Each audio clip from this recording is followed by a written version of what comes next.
Welcome to the Protective and Emergency Services Committee for November 25th. We have a new committee here. We have Councillor Duran, Councillor Ramsey, and myself chairing this committee today. I'm going to call our meeting to order. I need an approval of our agenda. Moved by Councillor Ramsey, second by Councillor Duran. Any declarations of conflict of interest? See none. None today. I need someone to move the approval of the previous draft minutes on October 16th. Sure. Seconded, okay. Are there any updates from those minutes from anyone? I will update on the e-scooter rental. If you see where 6C, they talked about a meeting that was going to happen with Anna Keenan and Mike Russ scheduled for October 21st. That apparently did happen. I followed up with Mike just a few minutes ago and he will be providing an update to council via email. So. Okay, so now I guess we can move right into reports. The first report is the operational report from Deputy Chief Kent Mitchell. Thank you. This operational report will provide response information and fire prevention activities. It's inclusive from October 1st to October 31st, during which time 10 general inspections occurred, 10 inspections with hazard compliance orders were issued, 4 inspections were closed on the files, 12 plan reviews, permits and consults, 4 fire investigations, 41 different education sessions and fire drills occurred. And during the time period, there were 103 emergency calls, of which 36 were Station 1. Broken down to different times, Engine 1's 14 from 8 to 4, 4 to 12 there were 5, and from 12 to 8 there were 6. And Station 2 had 41, and there was 1 inspector call out. During this time, October still sees weekly training, with training occurring beginning in January again. December will be a break of training. Activities were 21 Engine 1 visits to restaurants. Also during the month, we had a Join the Club Immigration Refugee Services meeting, Touch the Truck event. We had our open house at Station 1 for the fire department. We had Fire Prevention Week occurring from October 6th to the 12th. A Build a Toy Fire Truck event at Home Depot. And Sirens for Life wrap up with 10 donations from CFD. We also had, still looking at our new positions, fire chiefs. We had interviews last week occurring. Hopefully we'll have get that wrapped up in the near future, the next couple of weeks. Relief firefighter interviews occurred. We have 14 volunteer firefighters that are still with us at this time, which are going to be going to training in January at the fire school. So we're wishing them luck and hopefully they can be full-fledged firefighters by June and on with us for a long career. We had volunteer lieutenants. We're going to name 3 volunteer lieutenants at the end of this week. And as well, we have a posting for 2 career firefighter positions. And we had our fire inspector, James O'Connor, start October 1st. We had also had some aerial training past month. We had our collective agreement within the last couple of weeks signed. And the chief will have a fire underwriters survey update as well. That's my report. Thank you. Thank you for that. That was a big collective agreement. Good. Congratulations on getting that. Is there any questions for Deputy Chief Mitchell at this time? Councillor Duran? Thank you, and thank you for a report there, Mr. Mitchell. I'm just looking through the operational report, and when it comes to plan reviews, permits and consults, so that'd be 12, what would the permits be that you'd be reviewing?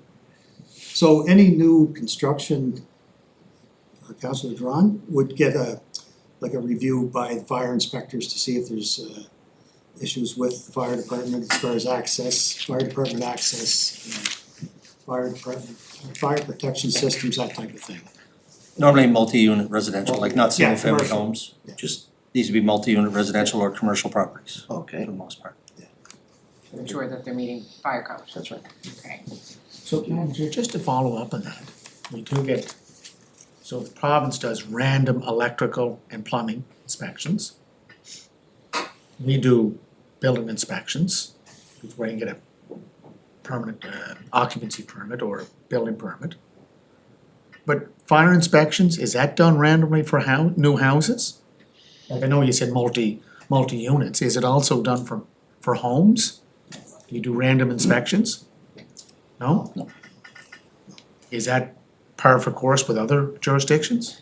Yeah, generally no fire inspectors are involved in any single-family dwellings. It's normally the larger, and normally fire inspections happen as the building is being built. There's a pre-build inspections, and then there's inspections as they come to their stages, and then there's the occupancy inspection, as you mentioned. And we would go out on complaint inspections to various, they could be residential units if somebody's complaining about a basement apartment, or a multi-unit building that they're complaining about exiting from. So there would be those type of unscheduled, but we generally don't get involved at all with single-family homes or dual-family homes either. Most inspections are existing buildings, so complaint generated. Okay. Could I just follow up on a question too under Deputy Chief under, just looking for it here in your report. Platoon chiefs is, I know we discussed that at the last meeting, so a platoon chief will be, are you looking at 2?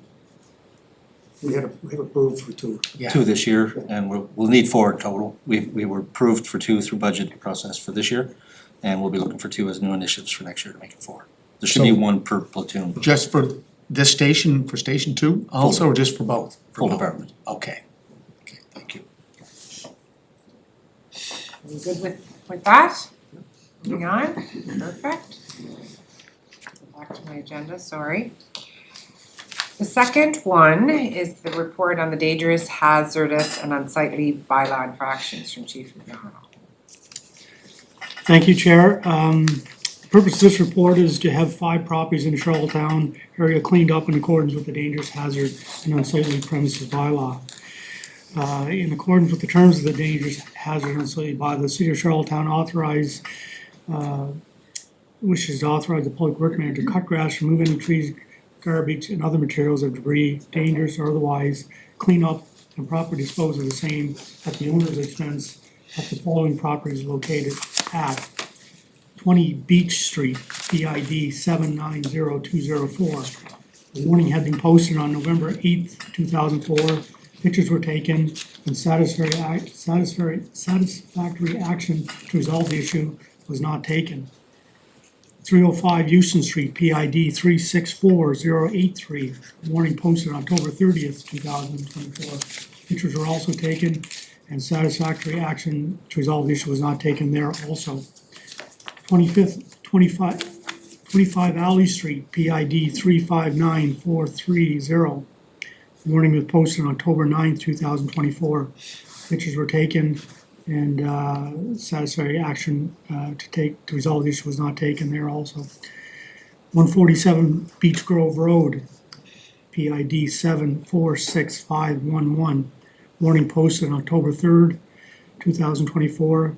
Pictures were taken and no satisfactory action was taken at that residence. 214 Dorchester Street, PID 357485. Warning posted on October 2nd, 2024. Pictures taken and no action was taken to resolve the issue there also.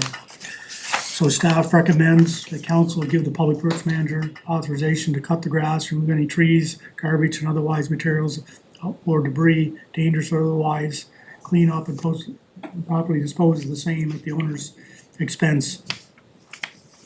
Thank you. I'll move that to council and then we can discuss it. Yes. Do you have a discussion or you're moving? Oh, no. Okay. I'll move Second. So, and this is great, I'm glad to see this here because I know we are going to, I know the dangerous, hazardous, and sightly premises bylaw was one of the priorities from both staff and council to really look at. And I go back to looking at our process that's there. And I personally, and it's my first time, but there is a really nice outlined process of what the bylaw officer does to give, their warning and then they wait their time and I've talked to the CAO about this before around skipping this step, coming to us to have to move on to council to say, and I think there was some discussion whether the CAO in conjunction with yourself could sign off to continue with the process, which, is there a reason why we have to come to committee? Yeah, section 8.3 of the dangerous hazard unsightly bylaw requires council to make that approval. And however, we are discussing that as we're looking at the bylaws to find a remedy for that. Okay, so it might be able to scrap that section 8.3 little line and have it so that we don't have to keep doing this. I mean, that would only hold up the process by the time you get there. I think we have to have full faith in judgment, whether it's Todd and somebody else, to determine if it meets criteria. I know. Anyway, that's good. Yeah. Yeah, and I agree, because we discussed this since probably Councilor Drown and I first had this in 2014. So take the middleman out of it, which is us.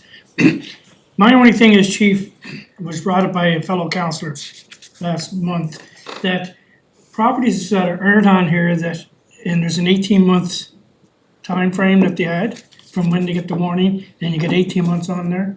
Like, where are we with those certain properties, eh? Oh, that's coming up. Yeah, I think Well, there's, that is coming up? That's coming up. That's I'm in sorry, another I report. missed that then. Yeah, no, it's next. Is there any other questions or anything on that? Are we ready to move those properties on to council right now? Okay, just trying to clarify, Madam Chair, so again, we're going back to the summary offense ticketing bylaw. You're saying that you've already said to the chief let's find the, No, we're not, we never talk summary offense, we're talking just the nuisance bylaw. yeah, no. Well, The this process. is about dangerous and unsightly premises. No, this is about these decrepit properties that we have to run through the committee in order to take Well, to it's in council. accordance with the terms of dangerous, hazardous, and unsightly bylaw. The streets he read off, 20 Beach Street, that's under the dangerous. They're unsightly, these would be the unsightly. Yeah. Yeah. Yeah, well, that's what I'm talking about, is that with the summary offense ticketing bylaw, your police officers or your bylaw enforcement officers could go out and just give the ticket. Where are we at putting that together, synchronizing those, yeah. that summary offense So ticketing bylaw and these unsightly, dangerous and hazardous properties? Yeah, That's- so all of that is under review. There's several bylaws that are under review, and I think council is going to be Planning's one, planning the unsightly bylaw, summary proceedings bylaw. Because at the end of the day, there's a couple things that have to happen in it. The property has to be cleaned up. And even if you're issuing a ticket, doesn't mean the property's gonna get cleaned up, which is what you want. And so even if an officer was to issue a ticket, it doesn't remedy the issue. so you give them a fine. So you give them a fine, but that doesn't, if they're not responding to the warning of asking cleaned up, the ticket is certainly gonna be a punitive problem, but the real issue from the residents, or the concern from the residents, and what we've learned over time, is most prominently they want the property or the issue dealt with in a timely manner. And changing 8.3 helps with that, because then it takes it streamlines the process for some of that to happen. So you're right, Your Worship, there's part of it under the summary proceedings bylaw where we can issue a ticket. Of course, we have to, that is all under review now, but there's the other part of it, and actually getting the issue that's at the root of the ticket dealt with. Okay, so 20 Beach Street, did you give them a warning? There would have been in order for it to be here. That's what I mean, okay, so there was a warning given. Yeah. Warning didn't work. It's back here. So then we have to go back to council, we'll vote on this. We'll Public go, Works will go in and clean up the we'll property. go clean it up. Yeah. And then we'll bill him, or her. It'll be a lien on their property. So is that what it is everywhere else? Every other jurisdiction? Well, some of the things we've outlined with the issues with our bylaw process is that there's really not a lot of teeth if someone doesn't pay the ticket. And that's what's under review. We've asked our legal, the city solicitors to review that process to give us more ability to collect or hold those residents accountable. Because different than provincial fines, if you don't pay a provincial fine, you can't get your driver's license renewed, you can't get several government services dealt with that. In the city, if you don't pay your fine, parking, we can tow your car, but for the other bylaws, there's really not much else other than the city incurring more costs by hiring a prosecutor, booking your court time, and that becomes very challenging and time consuming. And because typically these things are always they can be just they're usually disputed, which is it doesn't help resolve the root issue of it. So, and we've asked the city solicitors look at a way that we could provide more of a better mechanism to give our bylaws and our summary offense tickets more ability to be actioned and hold those residents accountable. And whether it be limiting city services associated to it, you know, if you don't pay your bylaw tickets, that you can't apply for building permits or other things. I don't know, those are 10, but right now, there's no linkage between our ticketing and any other services. So if I get caught for speeding on the bypass, don't pay my fine, get pulled over, what happens? That's under the Traffic Act though. That's the Yeah. Provincial Traffic Act. So if you So don't. that's the province that if you don't says, pay it if you don't appear in court, say you just ignored it, you would be deemed guilty by default. And then the province would, flag you, so next time you went to register your vehicle or get your driver's license, you wouldn't be able to do that. so the only law, municipal law, that we can enforce is the parking. If you don't pay your parking tickets, we can haul your car away. That the only one? Well, That's it? there's mechanisms within other Water and bylaws. sewers, yeah, they shut off your water. Yeah, so but we don't have the ability. No, that's- I'm not saying that. Yeah, to do that, and that's what we've asked the city solicitors to look at, give us a way to link these bylaw tickets to other services to make, promote payment. Okay, so have we looked at other jurisdictions like New Glasgow, New Fredericton? They have the same restrictions. Yeah. They'd have And some of unsightly, them have a lot of- hazardous, And some of them have a lot of endangered. the same challenges, and some of them are linked to the provincial system also. Oh, so could we do that?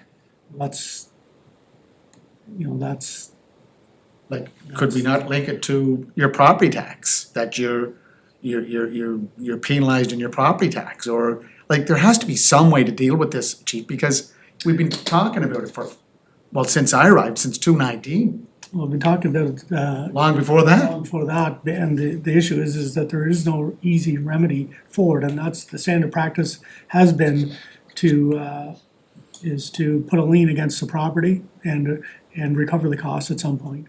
So the only lien, again, Madam Chair, just the only way we can put a lien against the property Yeah. is that we go out and clean it up and send them a bill. Yeah. We can't do it with a ticket. We Like- could do it in Can. ticket, but it would We still can? have to go through a process. But if they choose not to pay, your worship, You have to go to court. that's right. Well, but if, But that that's court the process. same with a lot of our laws. If you don't No, choose it's- to court, it's- go, It's the same, but it's different, your worship, in that we have to, the city court has to hire the prosecutor. Yeah. Right, has to reserve the court, to do it, it just doesn't go on the standard docket. And, the Crown prosecutors aren't handling our tickets, so it is quite a separate process. And these are all things we've identified to the city solicitors as needing to find a remedy to. So, Madam Chair, could I ask, is it possible for us to just get something written about this discussion on what we can do politically? Whether we have to speak to the Attorney General, or we have to speak to the Department of Justice here on Prince Edward Island and say, this is not working for us. We have to allow our police officer, our bylaw enforcement officers, allow them to ticket, and if the ticket's not paid, then these are the ramifications. Withhold services provincially, or can't get your license, or anything that has provincial jurisdiction. Yeah, I think a couple things, I certainly hear what you're saying, your worship, and And those are the reasons why we engage the city solicitors and look, and you understand that that ticketing mechanism in the city is linked to a number of bylaws, right? But most of the issues with the bylaws are resolved through the process. The number one role of the bylaw officer is to try to resolve these issues without giving a ticket or having a lien, which they do very successfully. Our bylaw officer is very diligent and he's a problem solver at his core, and he's resolving these. These are the ones that unfortunately are challenging, and but it doesn't reflect the body of the work. The process generally works. The complaint's made, it's assigned to the bylaw officer, he addresses it with the individuals, and in most cases, the issues are resolved, right? By that process, before a ticket or a lien or anything is done. So, Like, we're having these same challenges in planning. People are putting up buildings without permits. But we can't send our bylaw enforcement officer there with a ticket because the summary offense ticketing bylaw and the zoning development bylaw are not synchronized, so. Through the chair, how it's typically dealt with municipalities is you give a warning, just like this process. And if they don't take the action, then you take the building down and you bill it to them. Or in this case, you clean the mess up and you bill it to them. Like that's a common route. You could ticket it, but it's like what the chief is saying.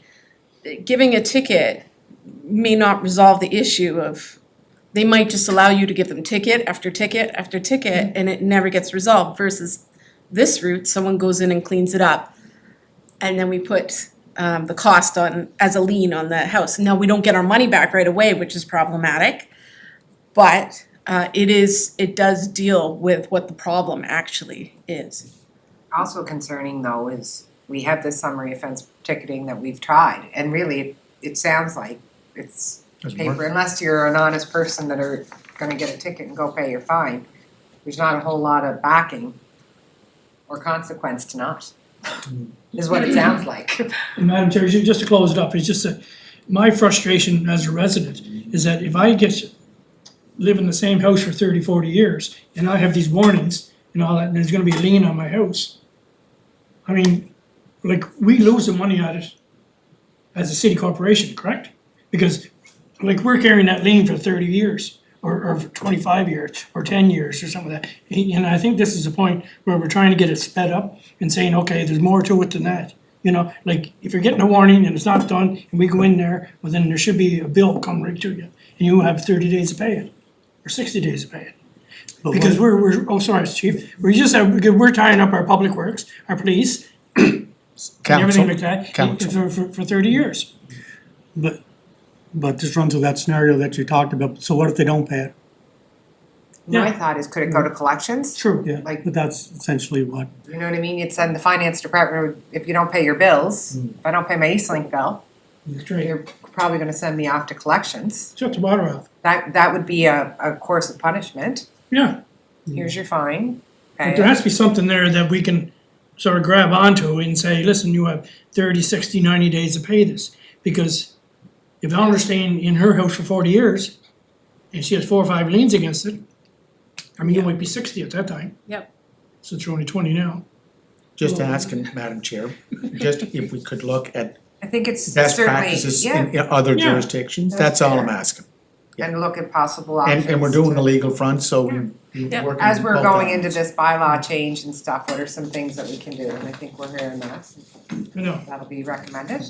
Are we good with that you. for now? We're not Thank you. fixing it today, so we haven't fixed it. I'm in sure we'll be 14 talking years. about it again.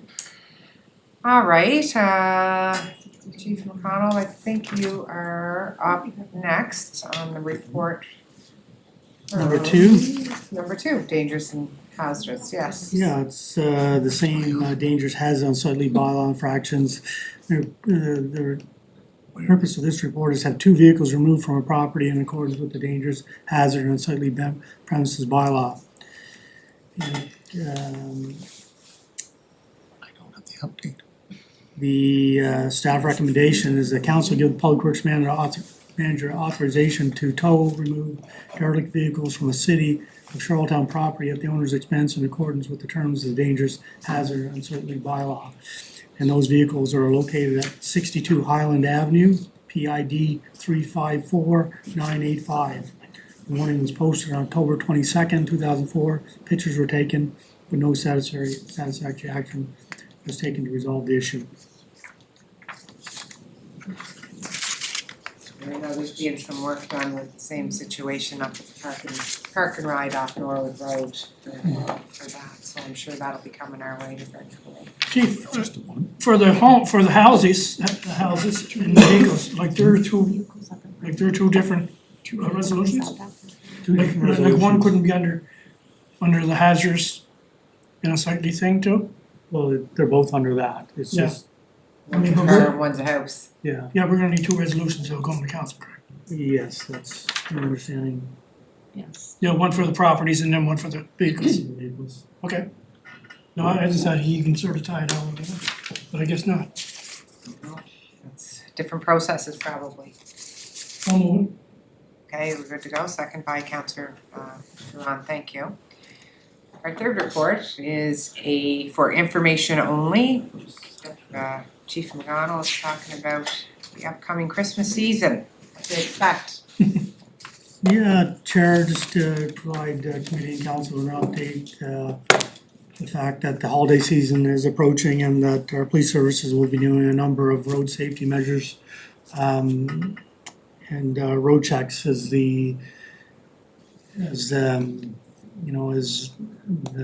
this very special time of year, comes with a lot of shopping, a lot of social engagements, and unfortunately, we see increased levels of impaired driving and accidents during the holiday season. So we're certainly going to be stepping up to do a number of road checks across the city, and hopefully there's it's an opportunity to let people know that road safety is a priority for the police services, but also as a way for our officers to engage the public in the holiday season. Can we do something through comms to kind of really promote? It kind of triggers and reminds people there's gonna be increased patrols, check stops, but also gives us an opportunity to really promote alternative ways to get home and just sometimes serve as a reminder for that. I think it would be helpful. I know we were supposed to have communications that were tied to do some police work. This might be one of those things that could be helpful. Okay. Is there any questions on the report of the safety? Okay, thank you, and thank you for that. Hopefully you're bored and don't get a lot of people pulled over. I think you're up again, and we're talking now, this is what you were asking about, the abandoned buildings within the city of Charlottetown. We did have discussion at our last council meeting, kind of looking for a more updated part of where these buildings fell within the process of the unsightly or unsafe. Yeah, thank you, Chair. The abandoned uninhabited buildings within the city of Charlottetown, council has asked us to keep them updated on the inventory of the buildings within the city. So our bylaw officer has compiled a list of uninhabited vacant buildings in the city. There are currently 7 properties identified. Each property is at a different stage of the process, but no property meets the criteria to be forwarded to council for resolution under the dangerous hazard and unsightly premises bylaw at this time. We've previously updated council on a number of dates throughout this year, the last being October 16th. And currently, our list includes the first property, 31 Kirkwood Drive. File is still active, and it's PID number 397083. Second property is at 83 Houston Street. The file is still active, and it's PID number 355925. Third property is 231 Richmond Street. The file is still active, PID 340703. Fourth property is 148 Upper Prince Street. File is still active, PID number 369003. 405. The fifth is at 54 Maple Avenue. The file is still active, and I don't have a PID number for that. Six, property is 2224 Chestnut Street. The file is still active. PID number 355958. And finally, the seventh property on the list is 1517 Sydney Street, and the file is still active. Note that 4 Oakland Drive has been removed from the list, the building removed, and the file is closed. And the Biosser also has a note on his report that the hazard compliance order, HCO, can be issued under the fire bylaw once the building has been secured after 18 months. 5.9, after 18 months, 5.9 under the dangerous hazard and necessary premises bylaw allows this to be referred to council to be ordered, repaired, or demolished. So it's 18 months from our first involvement, getting involved in these homes to the point where you can start to put a compliance order on the property owner, is that correct? Yeah, so Unless there's a fire hazard, would that, if there's a fire hazard, you guys have a different code that you can come in with, is that Correct. correct? Okay, and all of these, I'm just trying to catch up and understand, have these been assessed by fire to determine if there's any safety issues on the fire code?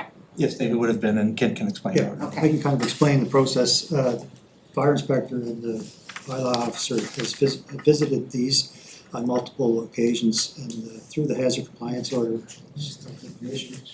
the building has been secured, all the buildings, and any hazardous materials or combustible materials have been removed.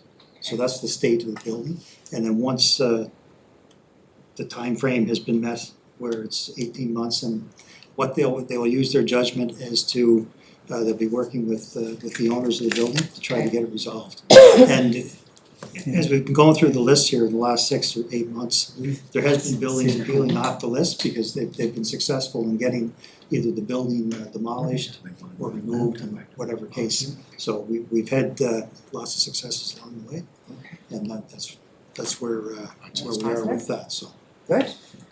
Help me understand, did you, anybody have any questions on the list? I know there was question, like I had said, from Councillor back at our last council meeting. But that kind of explains it, that the 18-month process, you work with fire, you work with the bylaw, these buildings are now secured, because I know there was discussion when we had went on one property to kind of put a little pressure on there.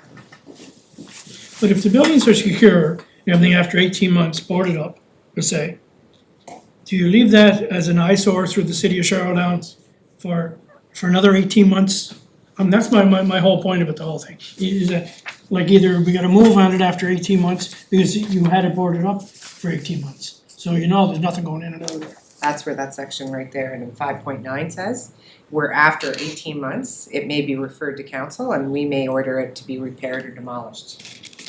And that's what we were into when we put the pressure on the property on University Road. Well, we're certainly not doing that, because But that, we a just lot of these heard, properties are there past 18 months. It depends, Councillor Ramsey, when they've started the process with the hazard compliance order and the inspections and that type of thing as well. Yeah. so they could have been ignored and now they're on, follow the process, which takes that time. Any questions? I do have, Chair. Okay, your worship? Just having difficulty finding my minutes here. Anyways, 231 Richmond Street, as it's stated right here, it's PEI Housing Authority. That's the old Hopkinson's house, corner of Hensley and Richmond. That's being held up because I think a resident or some residents are disputing the heritage significance of that property in the 500 lots. And if I look at 54 Maple Avenue, isn't that old Mrs. Doucett's house? Yeah, so the issue with that house is that we're trying to sell it off to get it moved. So that's the only issue with that. 2224 Chestnut Street, that's between Queen and Spring Park Road, correct? Yes. It's just behind the redwood. That's the Jabor. Yeah, okay. So it's boarded up, so are we waiting for 18 months to activate that? You have to. Okay. And That's what it says. 15 and 17 Sydney Street, that's a heritage property, guys. Where, Philip? 15, 17 Sydney Street, that's the old Peters home or Nigel Armstrong home. That's a heritage property. Who put that on the list? Well, our bylaws were put on the list, but I don't think it changes the status of being Vacant is vacant. And unsafe is unsafe. unsafe, right? Like, Heritage or Doesn't not. matter, really. Yeah. You know, not to be disrespectful, but I mean, even if it is heritage, if someone's not looking after it, it still has to be dealt with, right? Still has to be secured, still has to be made fire safe and life safe. Well, I think the issue there is that, I think someone has to reach out to the owner, cause the owner, it's got quite a history to it, in terms of the owners. The husband died, and I think his widow moved away, and I don't know if the family of the widow have been contacted. I can reach out to them. I I think think, our bylaws are probably, Yeah, your worship, inspections have occurred and the bylaw officer and the fire inspector have gone through it and they've reached out to the owners of the building. but it's not boarded up. There's no, That's a very new item on the list, so it may not have been boarded up yet or gone to that extent yet. and do you think it's at that point where it should be boarded up with, Yeah, I'll have to check the file. I'll follow up Let's with see where it's at. our heritage officer, because, And let the bylaw do its sure, let the work. by, Add yeah. fire and bylaw, Hmm. and they'll take the appropriate steps, and then Exactly. when and if it reaches that point, it will come before council, but other than that, bylaw and fire will have been in touch with the landowner. And Right. we don't want to intervene because like every other process, we need to make sure that legally it's following all the correct steps that it needs to. Yeah, and 83 Houston Street, again, that's the Houston Street Irving Station. That's been going through a process of negotiations, a number of hoops and hurdles to get over, but that is a project that is hopefully gonna be going soon in terms of taking care of some of the exterior issues. But so there's several there that, again, 83 Houston, 54 Maple Avenue, and 1517 Sydney Street. So I think overall, we've come down from what, I think we're originally, 13 or 14? Yeah. Not too bad. It's like I indicated, your worship, I credit our bylaw officer and, for his due diligence and, his problem-solving approach to all of these and, Done a good job. Thank you, Madam Chair. All right, thank you, and thank you for the update. That'll be in council's package. I'm sure there'll be questions at that time. So I'm gonna ask for a motion to move into closed session as per the Municipal Government Act, PEI, section 119, subsection 1, subsection E. A matter still under consideration on which council has not yet publicly announced a decision and about which discussion in public would likely prejudice the municipality's ability to carry out its negotiations regarding the fire rate study. So can I have someone move that? Moved by seconded? Okay, so we'll go to closed.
Thank you, we're back and open now. So business arising from the closed session if applicable, it'll be important to just make reference that the chief of the fire, Tim Amy, will provide an update at a future meeting for council in a closed session. So that will be coming ahead.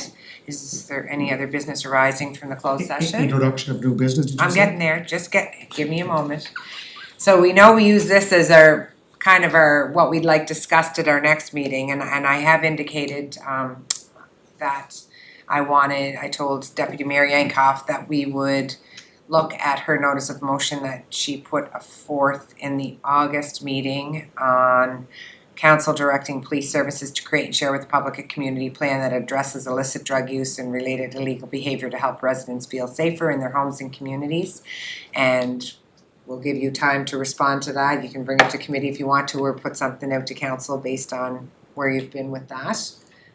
Or Yeah. provide an update. Of course, that's, Chair, if I could just comment on that, Emil, that's a complex issue.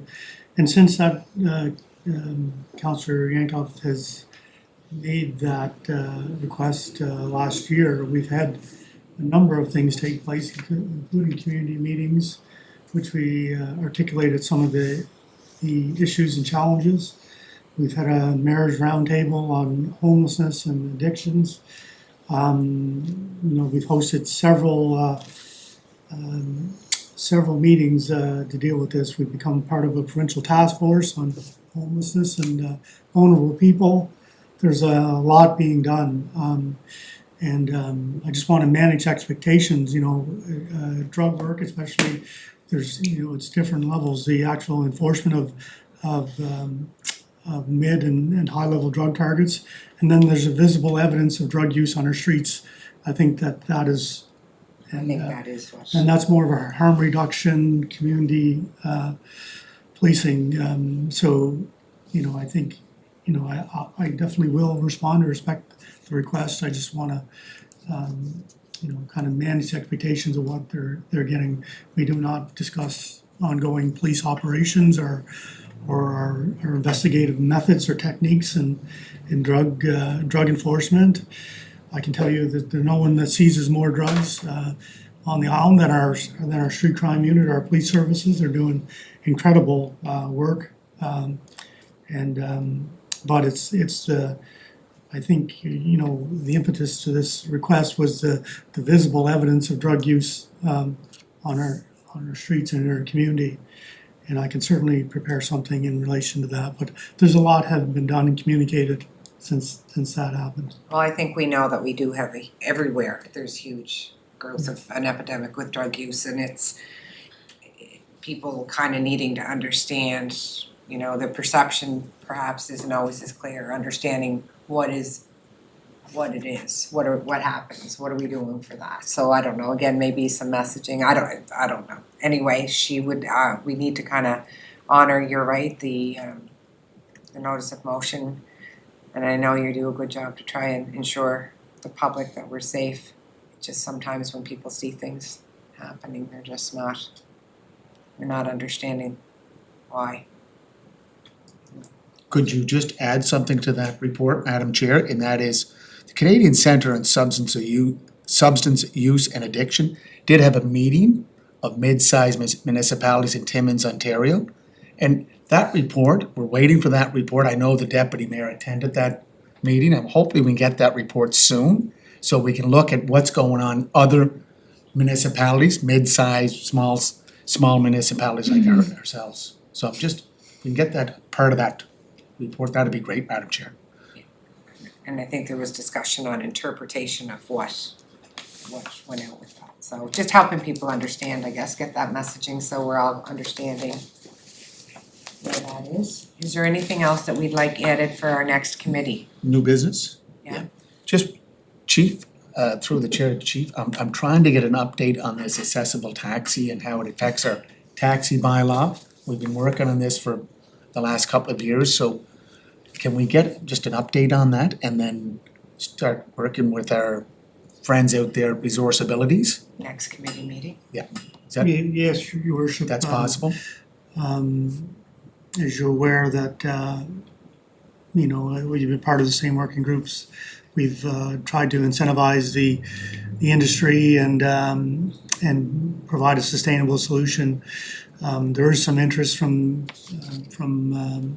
a party in Summerside that's willing to re-engage.